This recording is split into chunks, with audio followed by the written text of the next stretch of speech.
Hi, it's Emma and Carrie from the Wellbeing Centre for Learning. Hi, we're going to have a look at creating a successful life. Our first episode is going to be around, have you ever wondered why some people are more successful than other people and what causes that? So we're just going to have a chat between us, ourselves, Emma and me, about this and what we think is actually the attributes and what makes a successful person. So when we were first looking at it, myself and Emma were looking at confidence. So it's all around being quite a confident person. And what confidence actually means is you're actually comfortable in the whatever situation comes towards you, that you'll be able to emotionally deal with that situation. Totally. Yeah. So, you know, if you're, and I think we were talking that actually sometimes comes with experience and age and things that happen to you in your life. So you build that kind of that confidence up of being in situations and knowing that you can deal with them. I agree. Yeah, I think life can teach you many lessons, can't it? And not being afraid. I think we were just talking before we came online about the traits sometimes are around that fearlessness, but having that reality and confidence, self-confidence, isn't it, about yourself? Life can take you in many different paths, roads, and teaching you different things that can create that resilience sometimes. And other times it can be just working damn hard, can't it? Yeah, so fear's it's a big block for people, isn't it? You Yeah. find that many people don't actually achieve any sort of their dreams or goals for that fear of failure. Yeah. It's a massive block to people, and it is really being realistic about what that fear is. And you usually find with successful people that they've learned to embrace the failure.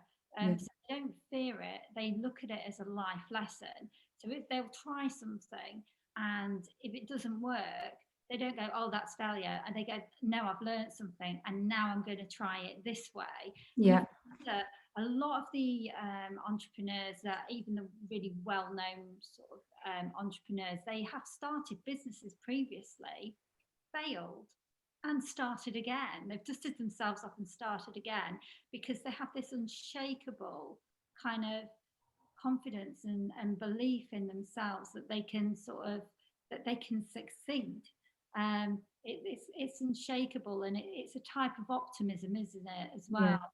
Yeah. I think sometimes we think they're an overnight success, but actually it might have taken them 5 years, maybe 10 years to actually get to that point where they're a recognized either celebrity or business person. It's actually, and sometimes in business it takes longer than that.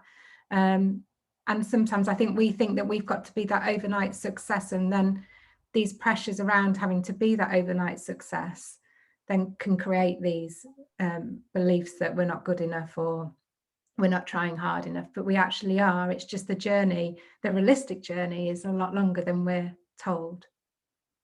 So, you know, I would think that we can say sort of for a lot of these entrepreneurs, they probably have less limiting beliefs um, than quite a lot of people. Yeah. They, you know, they don't see that they have limits as such, and they can kind of trust themselves to get past any obstacles that come in their way. So there is, you know, I think we're part of that though, Carrie. I think the way that we work and the way that we run our businesses, the way that we've create businesses and the way that we do, I think if we actually maybe listen to every one of our limiting beliefs, we probably wouldn't be that as far on as we are now. So I think there's a part of what we do is that, yeah, there can be discouraging days and there can be sometimes discouraging weeks, but actually then all of a sudden you can see how you can work around a situation or maybe you need to look at, I don't know, different partnerships with different companies, whatever it is. It gives you that clarity, but it's moving forward with it day in and day out, and having that resilience to trust and believe in what you're doing to get to that next point where you can make other decisions. I think it's the giving up. I think if you give up too early, then that's when you can look at it and think, oh, it's just never going to work. But actually, and we do this day in and day out, is that there's a partnership because actually we trust each other and we enjoy absolutely working together every day. But also there are days where we can just think, oh my goodness, what are we doing? But then it comes back to that fundamental belief that actually what we're doing is right. We're on the right path. We enjoy what we do. There's a passion there for what we do and why we do it and the people that we work with. And then we get around those obstacles. I wouldn't say, even just talking about us, I think, yes, we can have those problems and those blocks. But it's that perseverance and that resilience that we keep on moving forward with.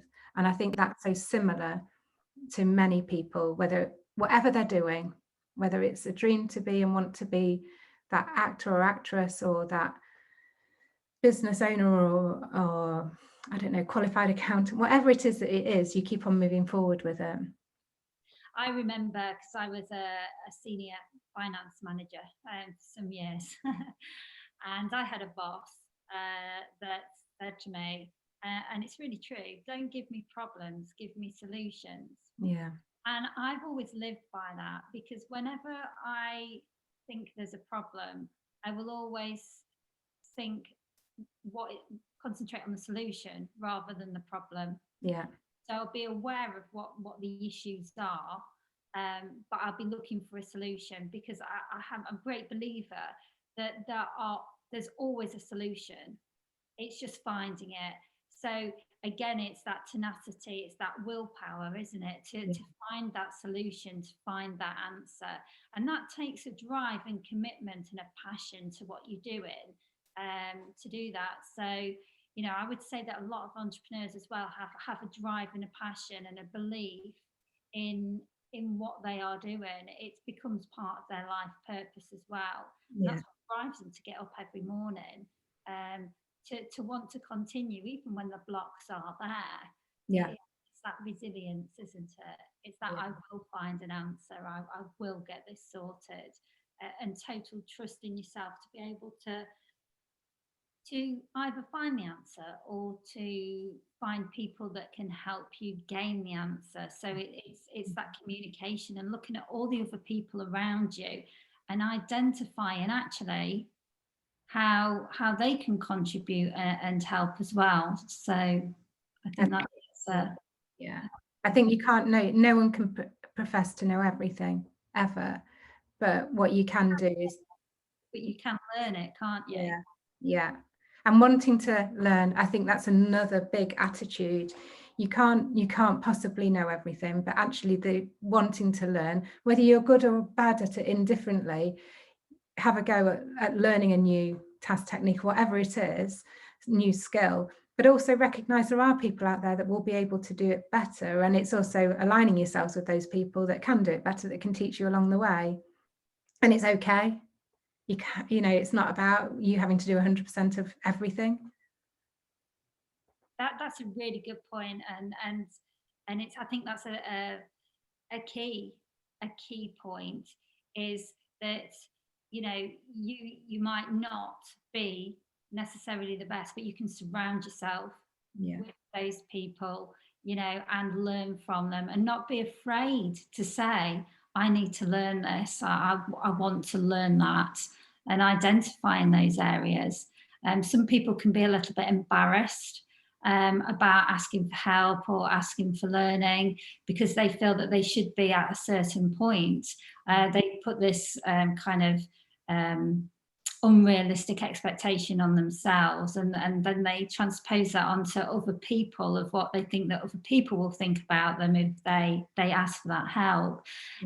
So it's actually, sometimes it's good to be bashful and to say, I really need this help, can you show me how to do this? I I'd really love to learn it, because people love to help. If you go to someone and you say, right, I need some help, they love that. They love the fact that you've come and asked them. So it's always a positive thing to do. Yeah. And I just want to go back to confidence as well, being a big player in it. Your self-confidence also projects to other people. So if you're a confident person, other people will automatically have that trust in you as well, and that confidence in you. So that again will bring more opportunities and more things, you know, positive things and learnings your way. So you might secure deals. You know, I think, you know, that obviously people want to know that you have the credentials to help them or to give them a product or a service. But I would say a lot of it is about relationships as well. It is that it's having that confidence in you and it's developing those relationships. And a lot of successful people actually are fantastic. You know, they might not be in the best of the business in actually being, you know, the best IT person in the world, but they've got enough skills, but they've also got those communication issues. And I think sometimes it's those in those relationship building that actually then promote their business and then attract people to them as well, talent wise. Yeah. Yeah. You know, so confidence breeds confidence. Yeah, I'd agree with that. Yeah, totally. So that's brilliant. So that's what, you know, what we kind of think that makes successful people successful. It's not by accident. There's as you can see, there's a lot of attributes that successful people have. So that's it for this episode. So thank you for joining us, and we look forward to seeing you in episode 2 of our Creating a Successful Life. Take care. Bye. Bye.